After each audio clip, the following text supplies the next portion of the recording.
Right, well, this is the continuation of what I've just done, really. Just to give an example, I don't know whether you can see that, but I put a triangle here, and I put a date on it. I've marked this one 1 because I know that's a new one. The next one is this one here, and I tried it a bit earlier, and it was really kind of very woody, hard to blow. And so I'm just going to set it up again for you to see.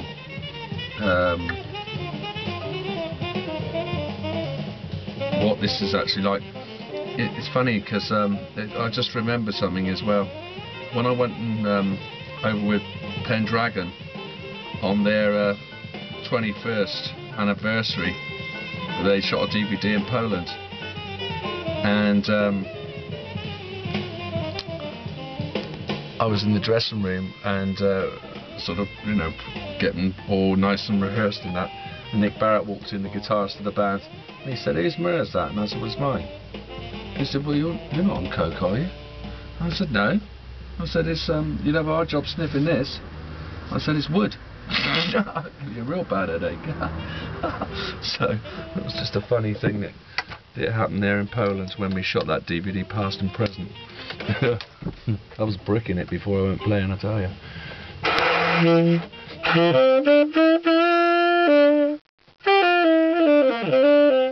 Now that is what I call slightly woody. I'm just going to blow it again.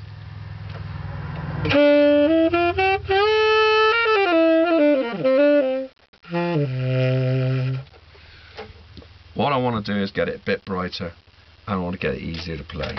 So this time I'm going to demonstrate this by taking probably quite a bit more off.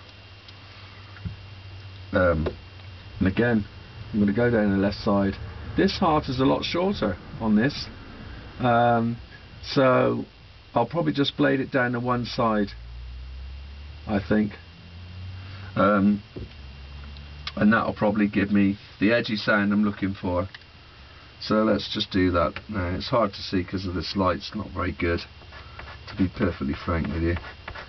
For blading stuff up, you need to have it much more lit up than this, but as I haven't got that sort of availability of light, I can't do it. Right, there you go. I've gone right down that side now, and I've gone down quite heavily. So this has had quite a lot taken off on that, just on that one side. Some people go on about reed balance. I don't know. I don't think it makes any noticeable difference.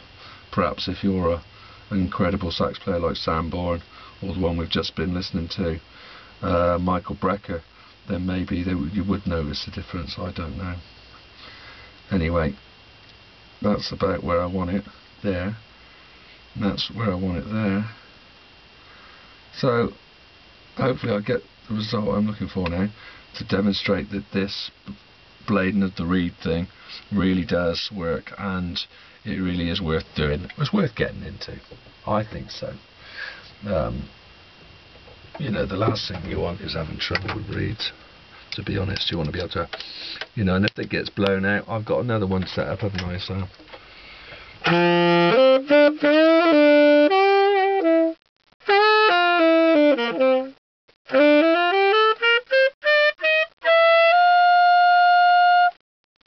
that's good on the top.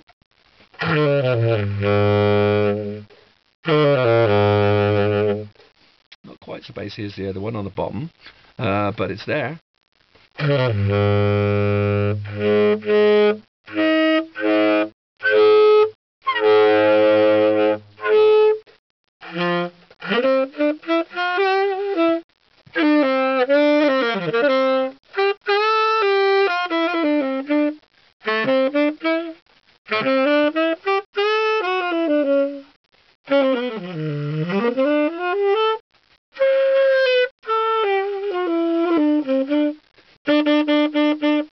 Right, so what, I'm still not happy.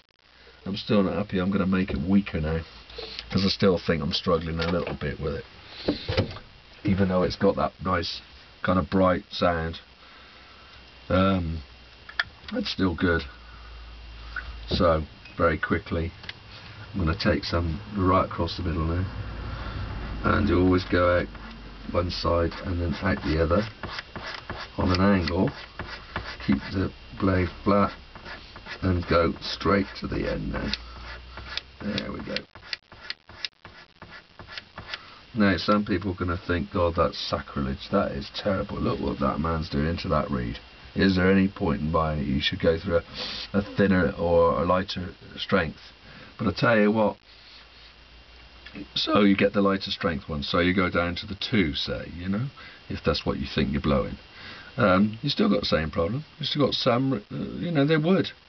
They don't all grow the same. You know, the pith, you need to look for straight pith, apparently, and even when you hold it up to the light. But I mean, I can't be asked to go through every reed I buy. I just buy a box and make them work. And this is my method to make them work. Now that should be really easy to blow now. You know, who knows, it's probably down to a 2, below 2 and 2.5 now. But it don't matter, does it? Now that is easy. And you can automatically hear that bite.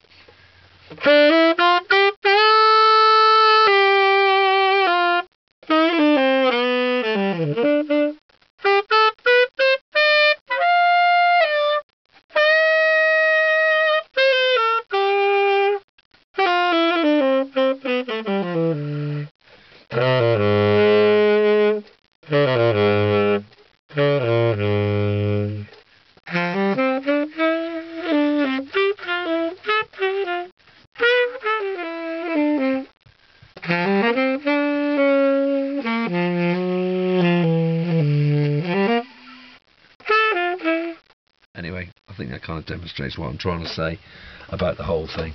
Really, at the end of the day, you can make what you consider bad reeds, or reeds that don't blow, you can make them blow. And that's one way in which you do it. You do it with the old blade in one hand, burr in the other. And obviously it's a bit of fun at the customs if they do ask you, because they're not going to believe you. But it's true. They used to blade them up apparently in the 30s, 40s, the 50s. And I don't know why we don't do it. Some of us still do it. I was talking to a guy the other day in Taunton. He does it and it works for him. I hope that's useful. And until the next time, thanks for listening.